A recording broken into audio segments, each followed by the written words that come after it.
second season. We can't count the number of birds we've got in here. We're set up in the ground blind trying to do a little bow hunting. We got cut dry for backup with this gun.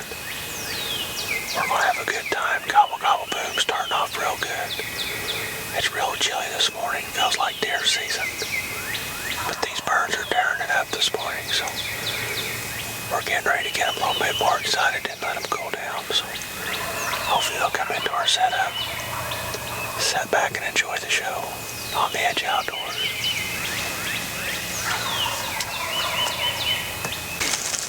See him? He's strutting. God. See him? My God, my freaking lap. Straight ahead of To you. your right, just hold still. Hold still. Here comes my mask up. Just wait, he's coming. Just wait, Tim. Wait. Don't shoot him out there a long way. He's coming, just wait. Two of them. There's another one running up behind him.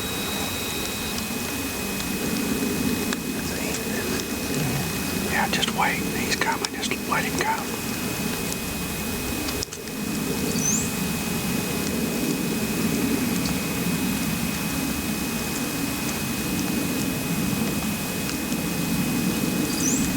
Let him come.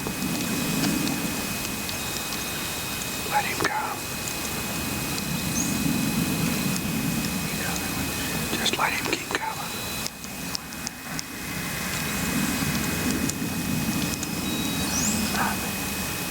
Wait. Wait. Damn deer stand. Stop him.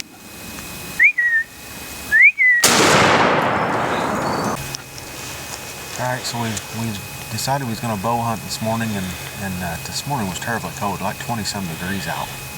And we decided that we was going to vacate the blind and go to where these birds last gobbled. We went down and set up, and we set up for probably about an hour and just done some blind calling, some fighting purrs, some gobbles.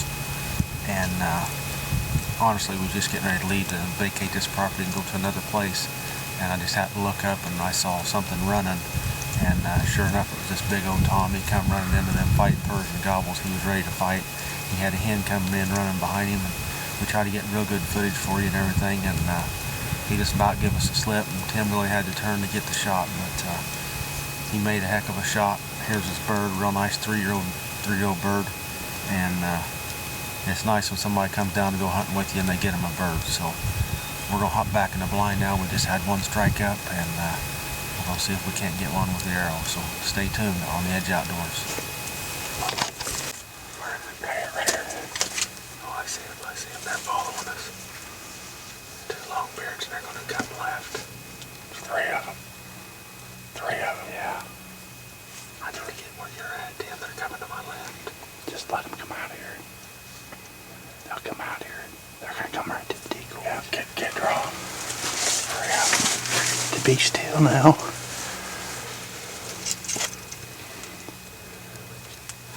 You're going to hit me when you draw. Let them come to the decoy. Don't go try. Let them come. Let them come. That first one's the biggest on still. Let them come in. They're going to come in. Be still.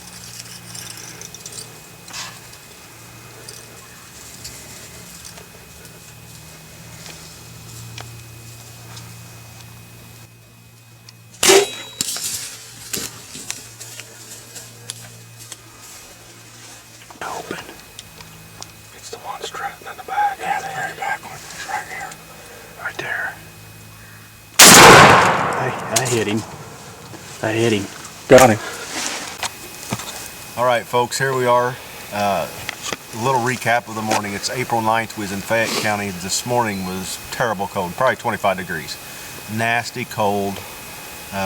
We picked Jason up at 4:30 because our preseason scouting told us these birds was roosted here not far away. They was actually in a couple trees over, but there was 6 birds in here this morning roosted. The closest one was probably 65 yards. Last weekend they was about 45 to 50 from here.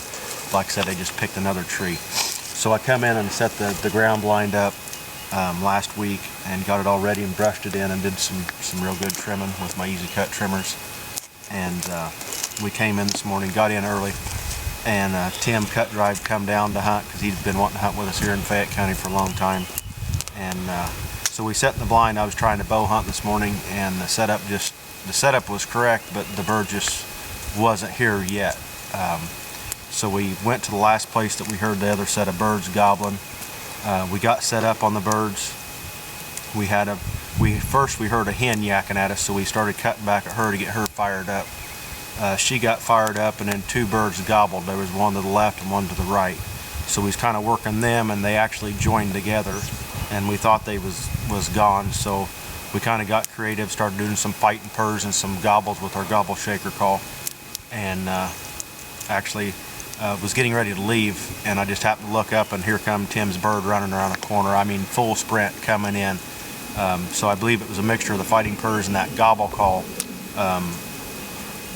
He was coming in to challenge, and I wish we'd had a Jake decoy out because I believe he would have just completely plowed it over. But he was a dominant bird over there at that time because he was coming in looking for fight. He didn't have no clue about that hen. He didn't care about that hen. She was actually behind him, and she come running in behind him like, "Wait for me, honey." But she got a little bit too close to Cut Drive, and he smoked him. And so we killed his bird. I'm going to guess it was 11 o'clock, right at 11 o'clock. We took some pictures. He tagged it.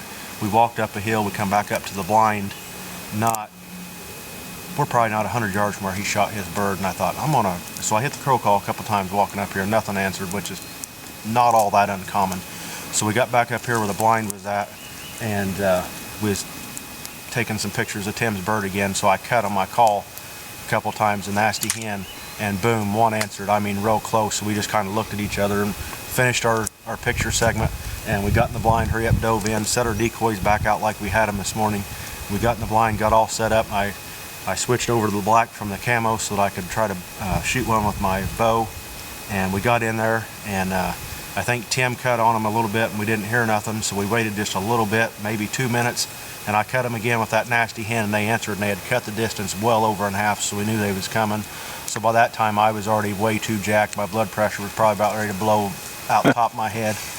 And so we got set up, and Jason says, "Here they come." I was looking to the right, and they come in from the left. There was two longbeards and a Jake, and the dominant bird here stepped out first and strut. And I was getting a little bit of side pressure in the blind from Tim telling me to draw, and I was wanting to wait because I wanted to get a real good head shot. And I went ahead and drew back when he stepped out of the woods here. He was at full strut. He took a couple steps, and I had a real good shot. I thought I was lined up on him real good on the head, and we reviewed the footage, and it looks like I missed him about a ½ inch to an inch, just barely right behind his head. So they ran about 10 steps there. I think they even gobbled, and by then I didn't know where I was at. I hurried up and grabbed another arrow, and I shot another one, and I thought I hit him. Then I went for a body shot, and I thought I hit him right at the high pocket of the leg, and ends up reviewing the footage. It looks like I missed him again. And so by then I was nervous, and Tim's yelling at me to grab my shotgun, which was right behind me. And they ran a little bit, so I cut. They stopped and gobbled, and I shot again, and I missed again. So I was 0 for 3 already for the morning right there. And then they went on down the ridge a little bit, and I cut again. Boy, they stopped, and I knew which one was mine because he started to strut again because he was the only one strutting.